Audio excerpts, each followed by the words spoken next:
So the first thing I want to do is I want to try to create space. So what I normally like to do is I like the V cut. I just bring them up here, get my spot, create space, catch. And once I catch, I square up right away. This way I create that cushion and the separation that I need. And it gives me opportunity to read the court, see what's going on behind him. Most of the time I don't concern myself with this guy because I know I can beat this guy. So if he's in front of me, I'm looking behind to see where his help is from. At the same time, he can't see behind him, so he doesn't know what's going on. So I can use anything that I want right here. I can raise up, I can shoot it, I can penetrate. In this particular instance, on my jab step, I'm jabbing just to create space, to see what he does, see if he makes a mistake. If he opens up too much and there's no help behind him, I'm gonna go to the basket. If I jab and he opens up and there's help behind him, I'll just raise up and shoot it.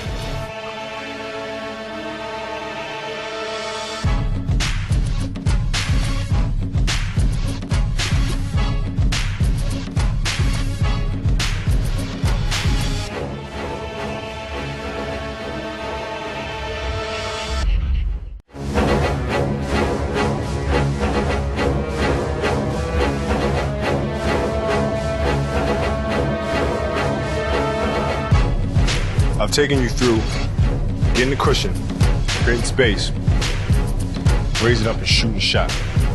So that's the threat that you have. Now you have a perimeter jump shot. You're a threat from the perimeter, a threat from the outside. He has to honor that. When that's a threat, now you can drive by him, get all the way to the hoop. You can finish on a big, you can finish with contact. So those are the two threats you have working for you. Now, to really be a deadly offensive player, you need the third one, which is a mid-range game. I take the defender here. I know he's worried about my shot. I know he's worried about me getting to the hoop. I see the help coming. You gotta dip your shoulder, you gotta go hard. A lot of people make a pull-up jump shot look like this. They go like, yeah, that's not a threat. That's nothing. The guy can steal the ball that way. So when you make this drive here, you're stopping on this leg and you're using this as your control. A lot of guys try to use this as their control and stop it, and they wind up being off balance. And I'll just elevate straight up in the air, and I elevate and I finish over the top of it. So now he really doesn't know what to do as a defender. He doesn't know if I'm going to go all the way to the basket, am I going to raise up and shoot, am I going to stop and pull up. That's the key about the pull-up jump shot, is taking him to one spot and then raise up over the top and shoot over.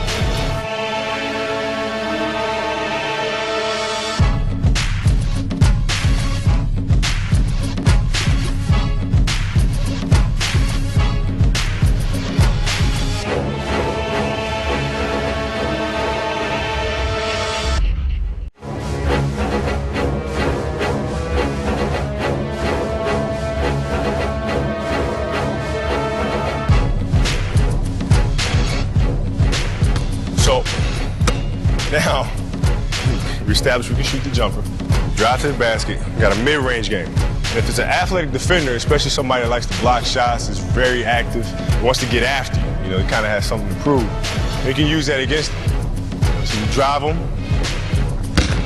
He thinks he's playing great defense. He thinks he's got you now. So the only thing left for him to do to make the highlight is to block the shot. So now you show him the ball and he goes for it. Now, there are two different ways of stepping through. A lot of times, if I pump fake and I create this space right here, I'll just step on through right here. A lot of defenders are very physical. They like to keep their body on you. Even as they go for the pump fake, they like to stay on you here. So now you don't have any room. You get an offensive foul if you try to step through here. So instead of doing that or forcing it, I just use my left pivot and just pirouette around this way. Now I got that space. Now I'm free. All I have to do now is look at this big coming here. And if he comes to block the shot, leaves his feet, I can hit my teammate. If I got a clear shot here, nobody's open there, I just float it over the top of him for two.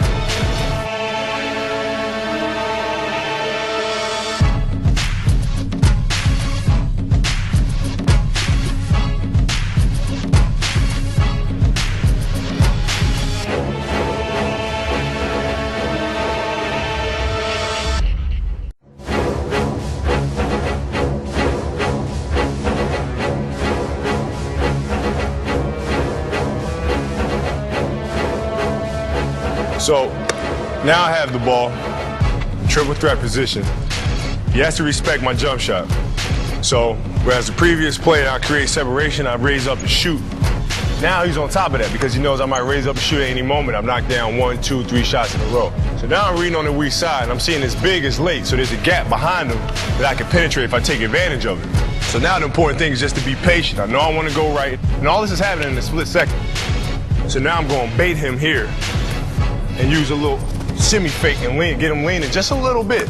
So now I can attack him. If I get by a guy here on a step and I'm going on this angle, once I get down here, I'll try to dip to get this angle going to the rim. In the perfect world, once you get by this guy here, he's already gone. There's nothing he can do to get into play without fouling him. Now I'm seeing this big coming over here, and I'm timing it, and I'm seeing what's going to happen. Now either I can dunk the ball, or if I want to create a foul situation where I know I can get a three-point play, I can create a bump and go on the other side. Use the rim for protection and lay the ball up and get a three-point play. Whether it's high or low, or whether it's there, whether it's up there, you just want that ball to go in the basket. However you're comfortable getting it in there or spinning it in there,